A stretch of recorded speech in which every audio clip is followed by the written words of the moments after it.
सेबी का Hunter 5 funds surrender. जी हाँ, अगर आप सोचते हैं दोस्तों कि नियमों की धज्जियां उड़ाकर बाजार में सिर्फ मोटी कमाई की जा सकती है, तो सेबी का ये ताजा फैसला आपकी आंखें खोलने के लिए काफी है।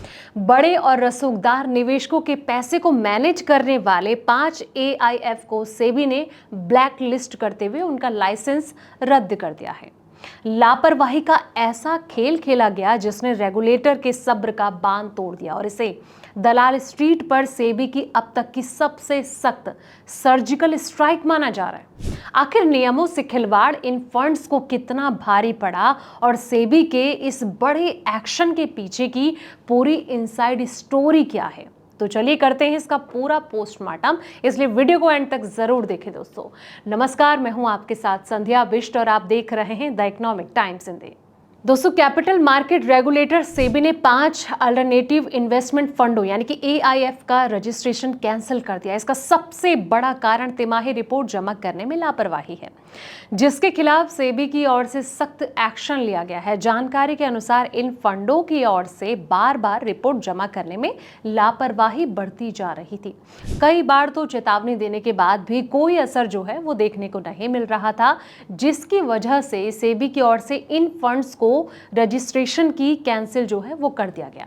अब आइए आपको बताते हैं कि आखिर सेबी की ओर से किन फंड्स पर एक्शन लिया गया, वो कौन कौन से फंड्स थे। तो चलिए अब उनके बारे में डिटेल में समझते हैं। दोस्तों, आपको बता दें कि इसमें अलग अलग आदेशों में सेबी ने जो है एक्सपोनेंशियल इनोवेशन फंड हो गया, फ्लोरिनेंट्री इंडिया फ्लेक्सी एडवांटेज ट्रस्ट हो गया, प्राइम रियलिटी कैपिटल, रुद्राभिषेक इंफ्रास्ट्रक्चर ट्रस्ट और साथ ही विक्ट्री इन्वेस्टमेंट फंड का पंजीकरण तत्काल प्रभाव से रद्द कर दिया गया।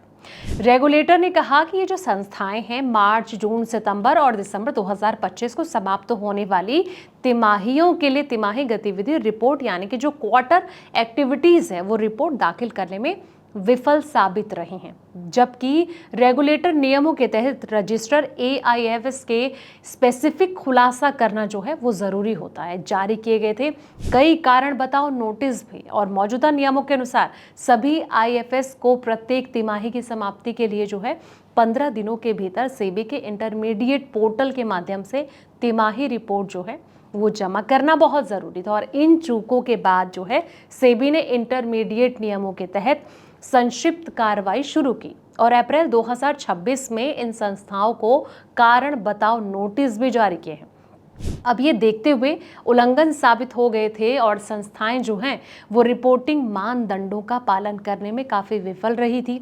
सेबी ने ये निर्णय लिया कि लागू नियमों के तहत जो है पंजीकरण रद्द करना उचित है और इस एक्शन के बाद फंडों को भी सबक मिल गया दोस्तों, जो कि रिपोर्ट को दाखिल करने में देरी कर रहे होंगे। जानकारों की माने तो सेबी की ओर से ये जो एक्शन है वो लेना काफी जरूरी था ताकि कोई दूसरा जो फंड है ऐसी गलती ना कर सके, इसलिए तत्काल प्रभाव से ये एक्शन लिया गया है। तो फिलहाल इस रिपोर्ट में इतना ही। ऐसे तमाम अपडेट्स के लिए आप देखते रहें द इकोनॉमिक टाइम्स हिंदी।